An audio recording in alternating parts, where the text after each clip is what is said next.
Stan arrived early at Camp Arrowhead, the first of the young men who volunteered this year to help set up. This would be his third year as a counselor for Arrowhead. The camp was designed as an extension of the Big Brother program, run by upstanding young men to provide an escape for kids from rough upbringings. Stan was every bit the all-American male. At the age of 22, he was the most athletic of the guys, standing tall at 6 feet with chestnut brown hair and solid muscles that glistened as he unloaded food he had picked up from the suppliers. He wore a red bandana tied over his forehead, and his sky-blue camp shirt was tucked into the back of his tan shorts. He carried box after box to the mess hall, where he would return to load the food into the freezer. "Woo-hoo, Stan the man!" yelled the familiar voice of Chad. Chad, 23, was a few inches shorter, but a handsome blonde-haired guy dressed in his camp uniform. He was carrying a portable radio that he set up on the table outside, blaring today's top 40. In this neck of the woods, that was about 5 months behind the hit parade. "Hey folks, we interrupt this stream of hits to tell you that last night a Fleming's Point Penitentiary van capsized en route to a transfer. No survivors were found in the capsized vehicle, which held 2 inmates and 2 guards. None have been accounted for as O." The broadcast cut short when Chad changed the station to one that was playing music. "Need any help with the grub?" Chad asked. "Nah, man.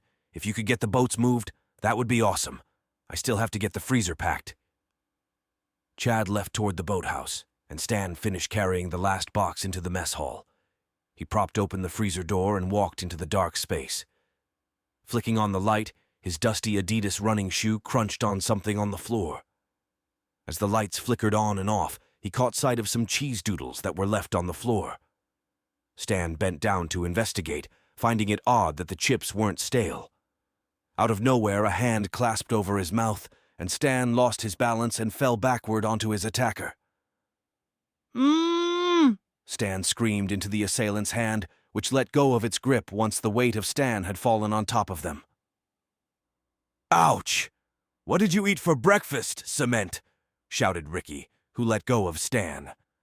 "Very funny, Ricky. I got cheese dust all over my ass now," Stan complained as both guys stood up. "A refreshing change from the piss on the front," Ricky said, eyeballing Stan's groin. Stan looked down, and Ricky flicked his nose. "You play around way too much, Ricky. Go do some work. We only have a couple of days before the campers start to roll in. You know how pissy Mr. Durst gets if we don't have the prep done," Stan said as he dusted off his shorts. "Calm down. I already got the barracks opened, and I'll be letting the beds down. And you should talk, standing around eating cheese doodles," Ricky said, picking one off the ground and eating it. "They aren't mine," Stan said, making Ricky spit them out immediately. "What the hell? You let me eat raccoon doodles, you douche," Ricky said, scrubbing his tongue with his fingers. "They aren't stale. I threw out all the food from last year. It's strange," Stan said, looking at the chips. "Well, maybe you missed it. Those things are loaded with preservatives anyway," Ricky said, dragging a box in. "Language, man. You gotta get into PG mode for the kids. So get the fucks and shits out of your vocabulary." Stan shook his head. "Please, those little shits say even worse when you try and get them to do anything. You have fun with the food. I'm gonna go finish the beds. Chris and Durst should be arriving any time now." "They texted me a few minutes ago," Ricky said, walking out. Ricky, 24, was the fun-loving, bearded type. He was well put together, muscular with a dark black cropped cut and a trimmed beard to match. He had a gigantic smile and was the best with the campers, mostly due to the fact he stirred up the most trouble with his pranks. He made his way out of the mess hall and towards the barracks. Chris was on the road to the camp in his 4-door hatchback when he saw a man standing near the entrance to Camp Arrowhead. The man, who looked to be in his late 20s, was wearing blue slacks and a white shirt and carrying a small bag. He waved Chris down, and being the good-natured guy he was, Chris pulled over. "Hey, guy, need a lift? It's a long hike to Camp Arrowhead's base," Chris said with a big, bright smile. Yeah, I'm the new cook, Lou," the guy said, walking towards Chris's car. "Well, get in, buddy." Chris unlocked his doors and let the guy in. The man looked him up and down. Chris Garcia, 21, was in the total camp counselor spirit. He was an attractive guy with brown eyes and cropped, spiky black hair. He was in great shape, but he just looked so dorky with his camp shirt tucked into his shorts and his knee-length white socks. Lou couldn't help but almost feel a little bad about what he was about to do next. As Chris turned onto the path to Arrowhead, he was caught by surprise. The back of his neck was gripped by Lou, and a blade was held to his throat. "Shut the fuck up and do exactly what I say, and you won't get hurt. We are going to take the long route, you got that?" Lou asked, and Chris nodded with a gulp. "You aren't the cook, are you?" Chris asked, already knowing the answer. "You bet, cowboy. Now drive. We gotta meet up with a friend of mine and stash you somewhere." Lou directed him to the far side of the camp where the old barracks were. They were set for demolition next summer to keep campers from hanging around them and smoking weed and God knows what else. They arrived, and Chris was snatched out of the car from the passenger side door. He was thrown against the car by Lou, who held his wrists tightly behind him with some gritty-looking twine from a sack he had on him. Lou marched him into the old cabins, where Chris was met with the sight of 3 men. One was in an orange prison suit.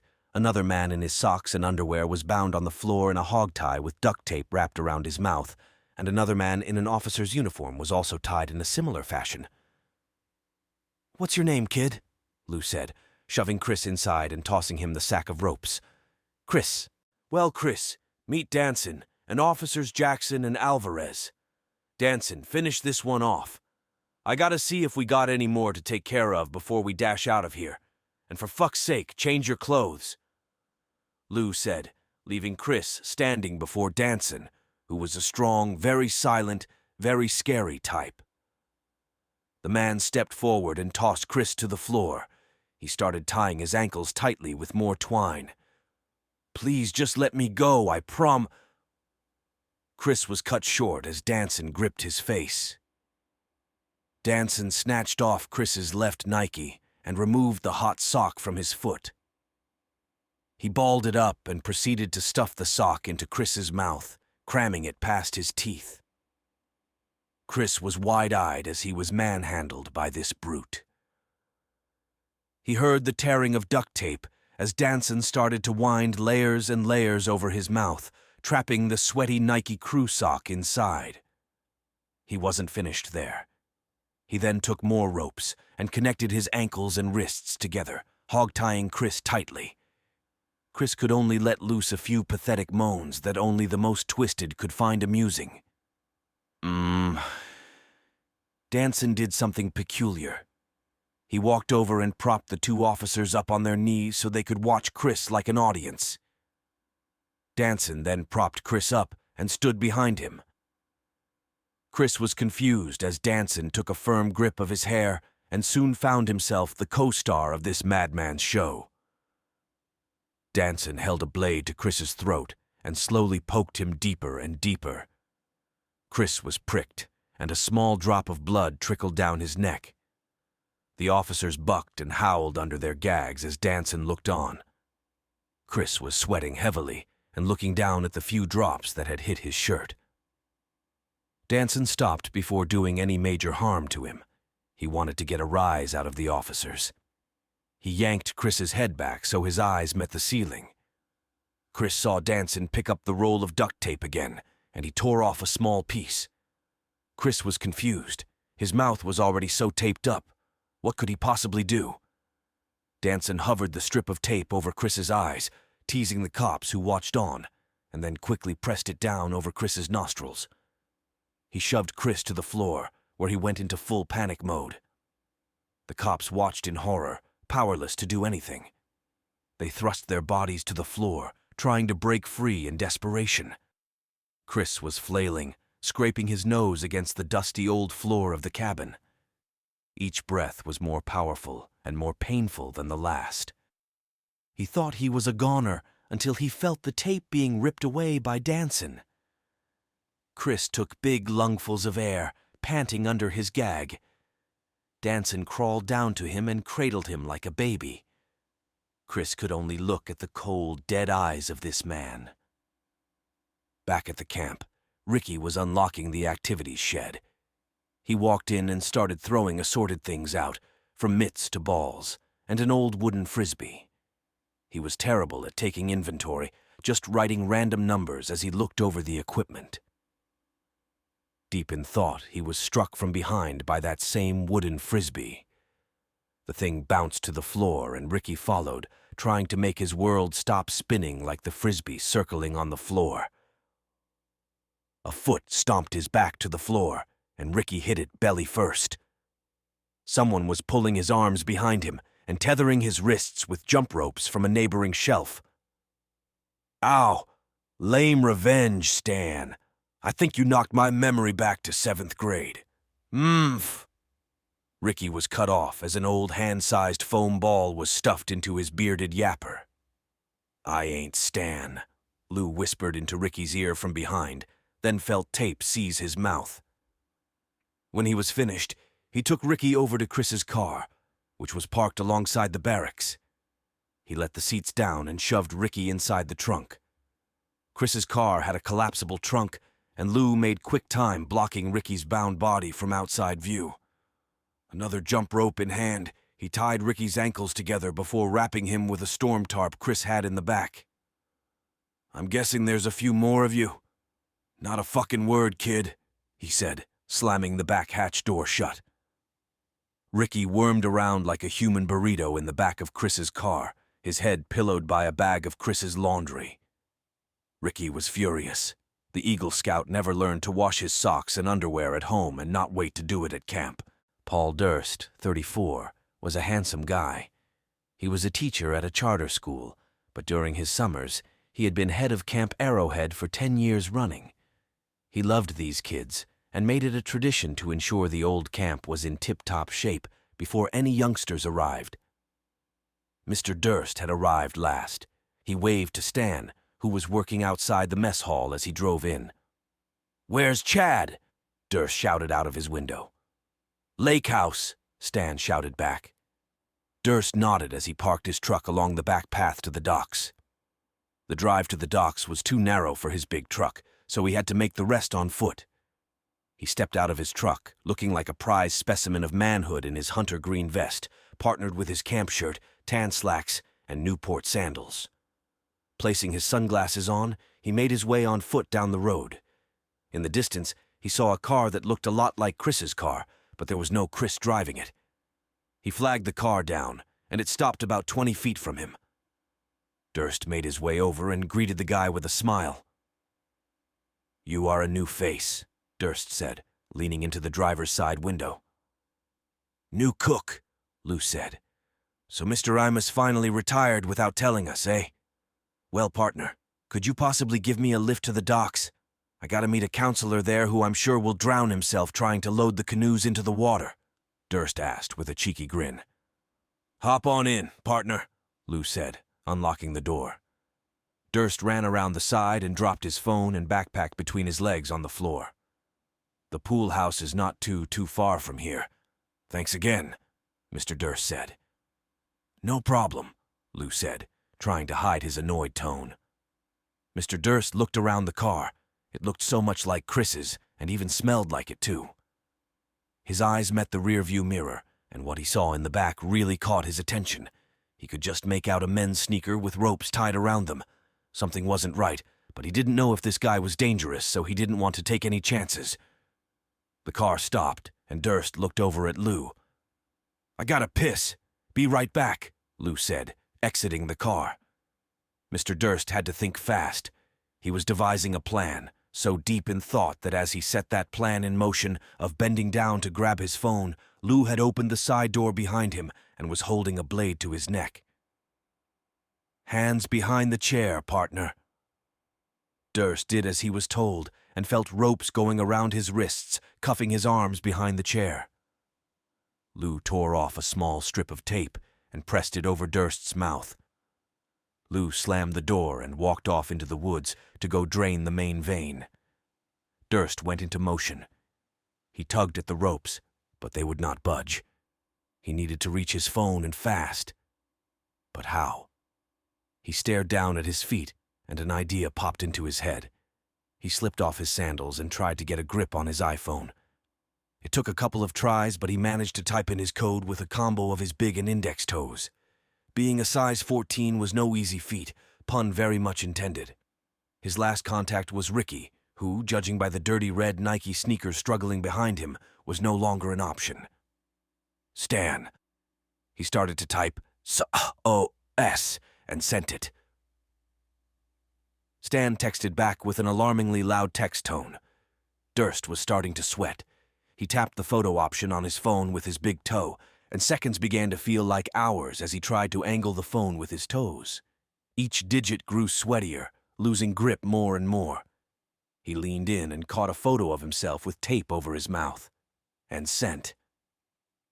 The swoop sound was like music to Durst's ears as he lay his head back, eyes shut. However, when he opened them, he started to tremble. "Who you talking to, partner?" Lou said with a sadistic grin. He reached in and grabbed Durst's phone. The picture of handsome Stan that was fed into his phone via Facebook brought a bigger grin to Lou's face. "Well, let's pick up our friend from the docks and make Pretty Boy's rescue mission a bit more interesting, shall we?" Lou laughed as he got into the car and cranked the engine. Lou rode with the tape-gagged Durst down to the pool house, where they could see an exhausted Chad dragging canoes outside. Lou reached over and snatched off Durst's tape. "Call him over, partner, and tell him to get in," Lou said, nudging Durst in his side. "Chad, hop in! We have an emergency counselor meeting!" Mr. Durst shouted over to Chad, who jogged over. The blonde hunk hopped right in and didn't notice at first the odd sight of his leader's hands tied behind him until it was too late. "Put your hands right here, kid," Lou demanded, slamming his hands on the center console. Chad did, and Lou tied his wrists tightly. "You got anything I can gag you with, kid?" Lou asked as he tied. "No," Chad answered back. "You're wearing socks, ain't you?" Lou asked coldly, looking at a petrified Chad. "Well, yeah. Take 'em off then and hand them to me," Lou instructed. Chad popped off his low-top Converse and presented 2 warm ankle socks, one red, one green. "God, what's with you kids and not washing your feet? Open up." Lou stuffed the green sock into Chad's mouth. He then looked over at Mr. Durst, who was just looking on. "Now you, partner. Mouth open." Durst opened his mouth and accepted the sock, knowing he was powerless. "Say your prayers, kid," Lou finished by wrapping Chad's mouth with tape. Then, forcing Chad's palms together, Lou taped his hands shut in front of him. He turned over and taped Durst's mouth shut with 5 sloppy wraps of duct tape, each sloppier than the last. Lou exited the car, and the guys watched him storm around back and pop the hatch behind them. He dragged Ricky out, who hit the ground with a thud. Chad looked over as Lou propped a bound and gagged Ricky into the seat next to him. "Comfortable, boys.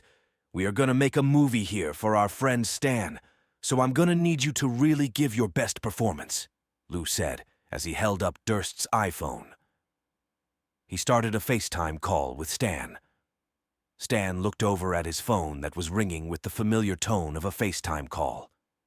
The header said, "Durst," and Stan swiped to accept the call. He was greeted by the unfamiliar face of Lou. "Hello, Stan.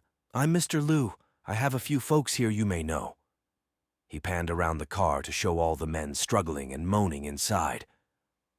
"And there's more where that came from. Now, I'm in a playful mood, and before I head out, me and my friend Danson want to have a bit of fun with you. Rest up, boy, and meet me at the archery range in 1 hour. See you soon." The call cut off. Stan's heart sank into his stomach. What the hell was going on? He couldn't just rush there like he desperately wanted to. So he decided to get crafty. He rushed to the supplies closet where the first aid kit was located. Inside, he grabbed a couple of pocket knives he prayed he wouldn't need to use, tucking one into his shoe and the other into his back pocket. He slid open his phone and dialed 911. As he explained the situation, they assured him they would get there as fast as they could, but if he could keep them distracted as safely as possible while they made the 2-hour trip north to the campsite. When he got off the phone, it lit up with a new text from Durst saying to leave his phone behind.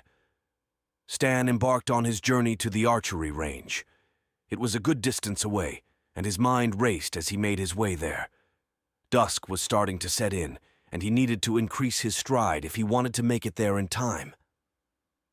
When he arrived, he saw 2 men standing on the other end of the range where the youths would safely fire their bows.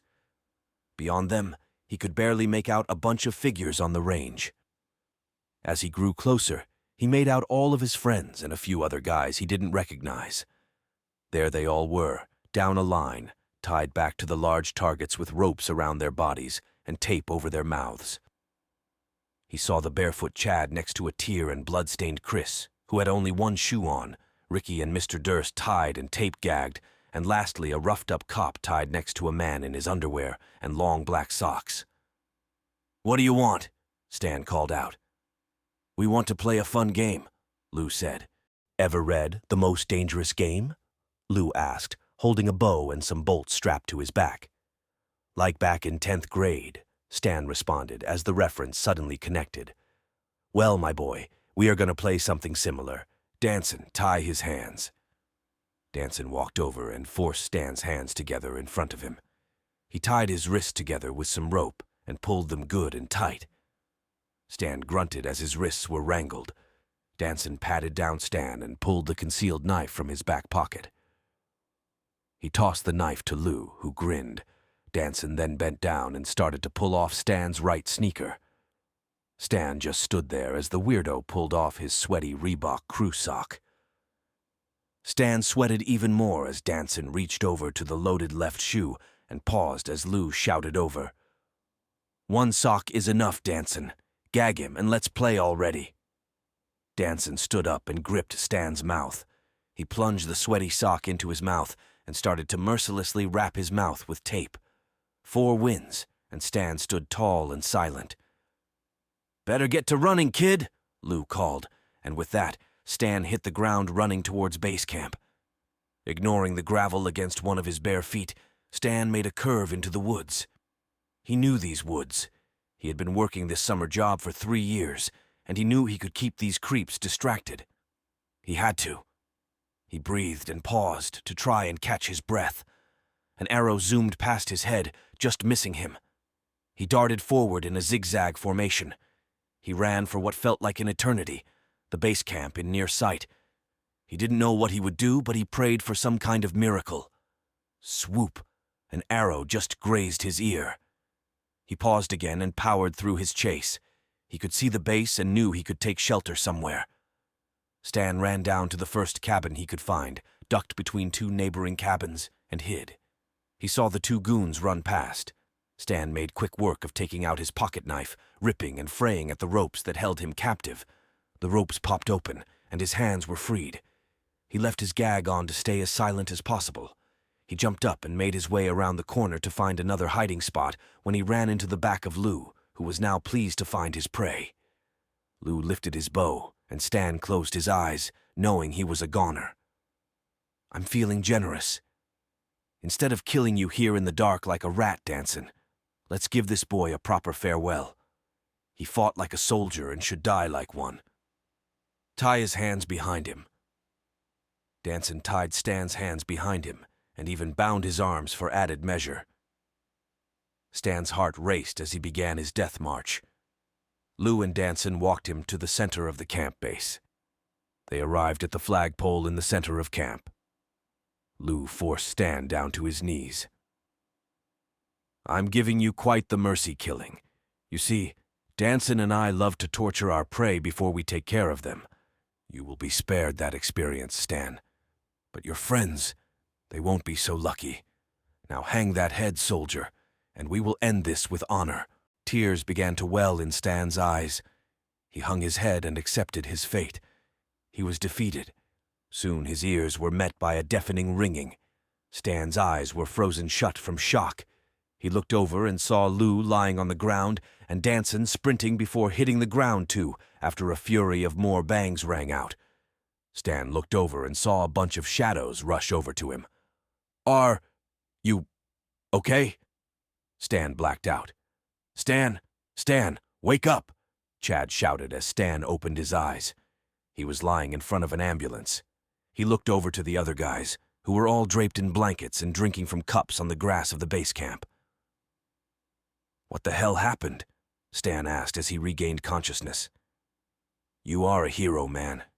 You led those assholes out long enough that the cops got here right in the nick of time. Who were they? Stan asked, holding his head. Apparently, a prison van capsized, and those goons hijacked it and took refuge here. We all showed up, and I guess the sickos wanted to leave a trail of terror for the campers to find before they headed to their next target. But you stopped them, man, Chad said, giving Stan a big hug. I want in on Stan the man, too. Let's hug it out, bro, Ricky said, running over to give Stan a hug, too. Get the fuck off. I was just tied up for a damn hour, Stan said, shoving them off. Fuck off, Patty Hearst. I was in that fucking tarp smelling Chris's nasty-ass socks way longer than that, Ricky snapped back.